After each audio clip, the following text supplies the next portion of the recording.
Y vamos a tener una nota esta noche sobre las donaciones en campaña. La plata llega sola y realmente alcanza para todo, ¿eh? Yo no sé, con tan poca plata, ¿cómo hacen tanto los partidos? Ojalá manejaran todos el presupuesto nacional de la misma forma. Pero en fin, estamos antes de la nota con Juan Cheput, que es candidato también al Parlamento de la República con el número 4, de Perú Posible. Muchas gracias por haber venido. Buenas noches. ¿No se ha puesto su número? No, porque tímido. creo, no, más que nada creo que mi función es estar aquí en este programa en mi condición de secretario nacional de política de Perú Posible, más que como candidato. Hablemos primero de las donaciones, lo vamos a ver después, pero lo que ha llamado la atención es la presencia en la lista de los donantes de Perú Posible de 3 empresas que son contratistas del Estado, 3 empresas constructoras brasileñas, que además una de ellas ha tenido serios problemas de corrupción en su país, en el Brasil. Está muy bien la transparencia y yo realmente lo felicito de que esto sea una donación transparente, pero empresas contratistas del Estado, brasileras, con mala reputación, no es una buena idea, ¿no? Tenerlas de donantes. Casualmente yo creo y creemos en Perú Posible que una de las mejores formas de fiscalizar si es que una empresa ingresa en un terreno de licitaciones que lo favorecen permanentemente es casualmente transparentar los fondos de campaña. Lógico. El problema sería si es que nosotros no mencionamos quiénes son nuestros aportantes y luego empiezan a beneficiarse con una serie de licitaciones. Por eso es que cuando se dio la discusión en Perú Posible optamos por la transparencia. Aún más, uno de los elementos que evaluamos fue el hecho que algunas de esas empresas ya habían hecho algún tipo de obras, tanto durante con el gobierno el primer gobierno de Toledo, sí es. No, con el gobierno de Alan García también, y por también supuesto, con el municipio de Lima. Son contratistas Entonces, del Estado. Desde el momento que la ley faculta de que haya algún tipo de aporte, quisimos transparentarlo para que casualmente sirva de una medida de fiscalización. Ahora, para ser empresas que mueven la cantidad de contratos y de plata que mueven, pues parecen unas contribuciones modestas, ¿no? 160.000 soles para cualquier peruano es mucha plata, pero esas empresas son empresas que mueven contratos millonarios. Bueno, la ley pone límites. Yo lo sé. El límite es 206, pero estas pusieron menos. Bueno, pero en todo caso lo que hemos querido hacer es mostrar públicamente. ¿Y no hay por fuera más? ¿Y no entra por fuera, por otro yo lado? confío plenamente en los encargados de la administración de los fondos. Porque a veces te ponen 160.000, ¡ay, qué horror, qué barbaridad! Pero te están poniendo 1 millón por otro lado. No. En el caso de Perú Posible, tanto el origen como el destino de los fondos está completamente documentado. Tenemos un equipo de primera que está esperando a los auditores de la OMPE para poder cumplir con nuestra función. Ha estado, digamos, operando en la Interoceánica, que es un proyecto del gobierno de Alejandro Toledo, ¿no? Bueno, y del cual se quiere apropiar el presidente Alan García. Puede ser, pero no se ve feo.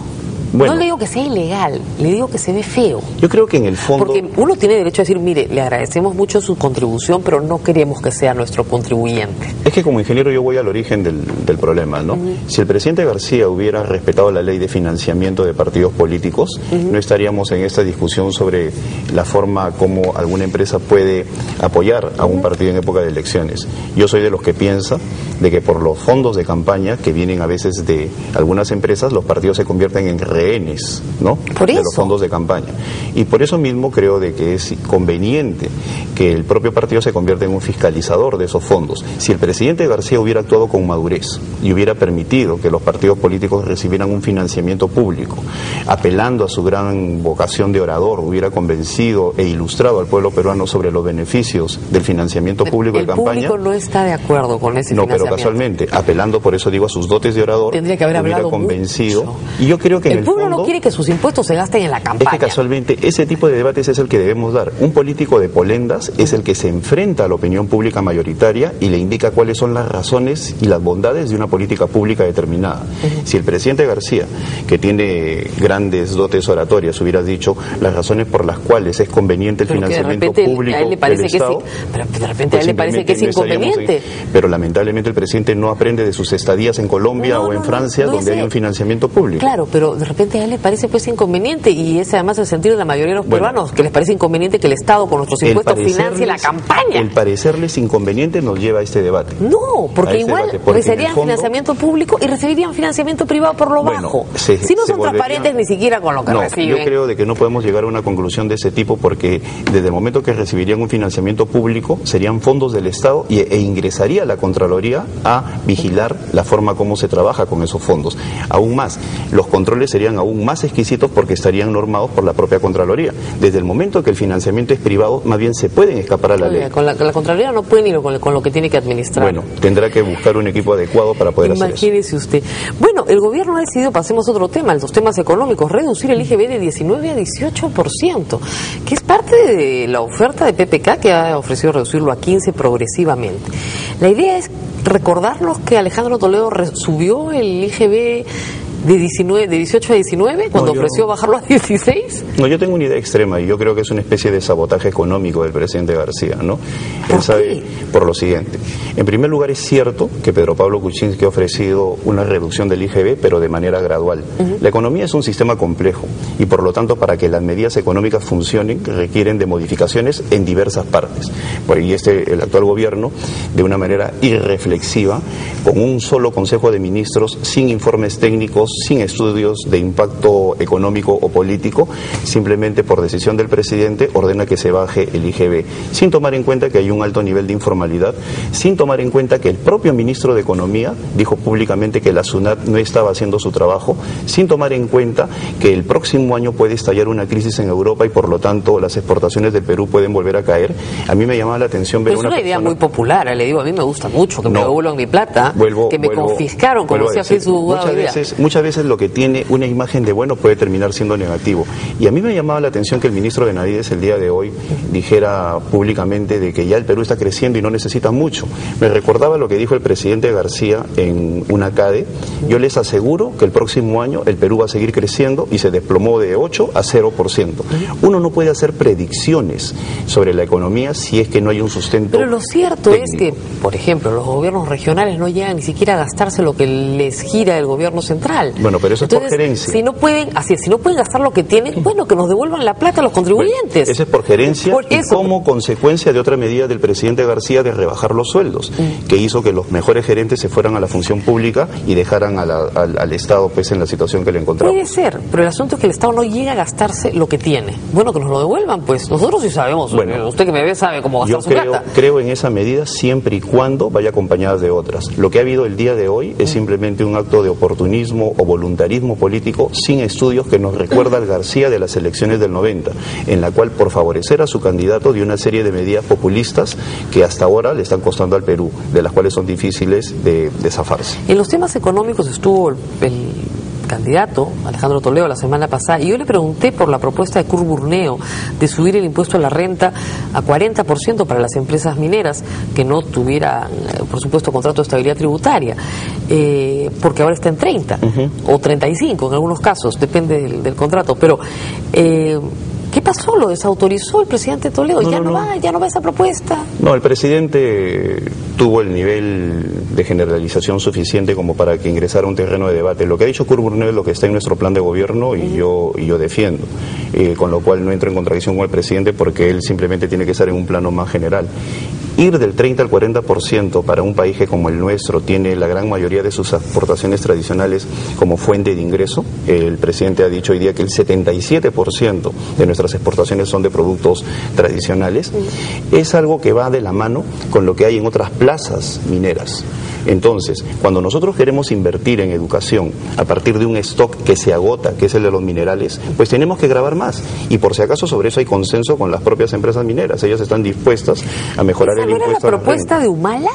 No, Humala quería aumentar las sobreganancias mineras, un impuesto a las sobreganancias mineras. Pero que el impacto tributario sería más o menos el mismo, ¿no? De 30 a 40. Más o menos 400 millones de dólares. ¿Es lo mismo, pues? No, es casi lo mismo, pero yo creo de que en el caso de la renta, al ser escalonadamente, permite un manejo más flexible de la tributación.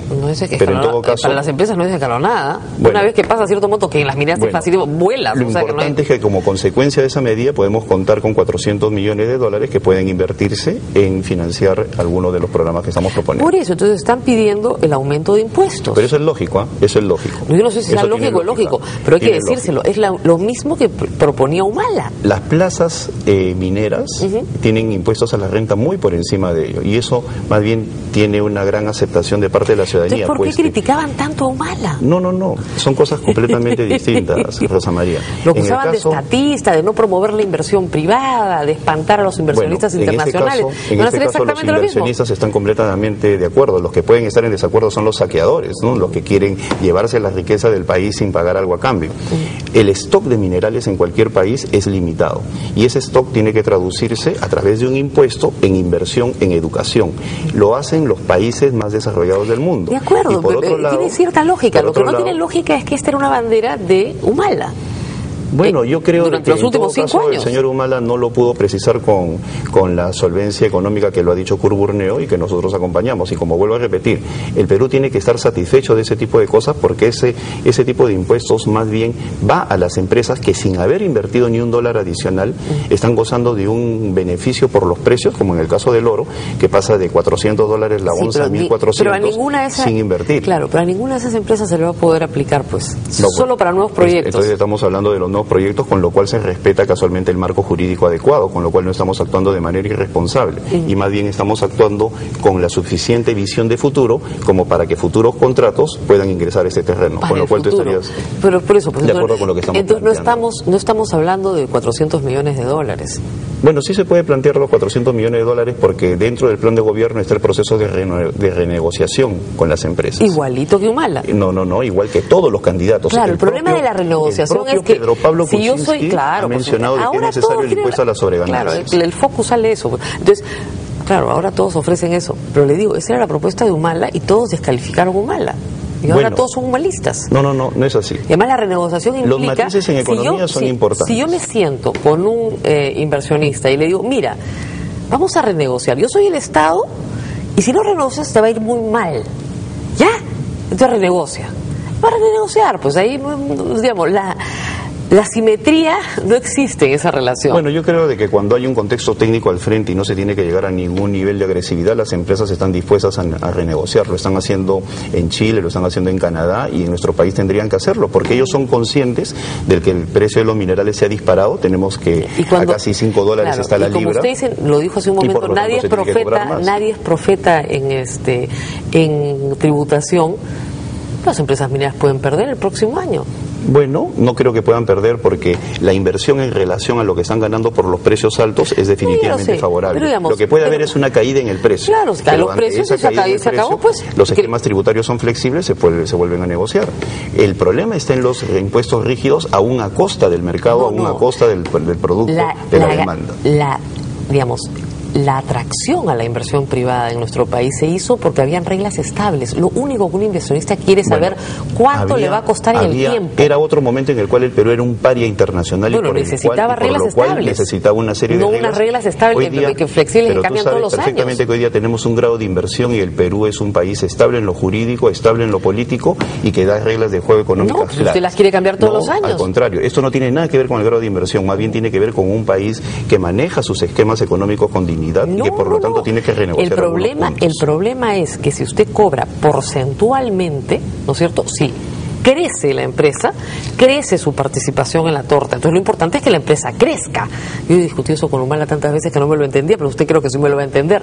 Si la empresa crece, si el Estado se lleva 30%, se lleva el 30% de una torta más grande. Así es. Pero si usted le pone una barrera para que no crezca, no es una barrera para el crecimiento. Y usted se lleva el 40% de algo más chico. Eso tendría validez si es que eso va acompañado de una inversión de las empresas. En este caso, el beneficio de las empresas mineras tiene que ver con un exceso en el crecimiento de los minerales, a tal punto de que Chile ha negociado regalías con las empresas mineras para poder financiar la reconstrucción de la zona del terremoto. Entonces, en el Perú se tiene que dar ese debate necesariamente. Muy bien, muy interesante. Vamos a hacer una pausa y regresamos para hablar de las drogas.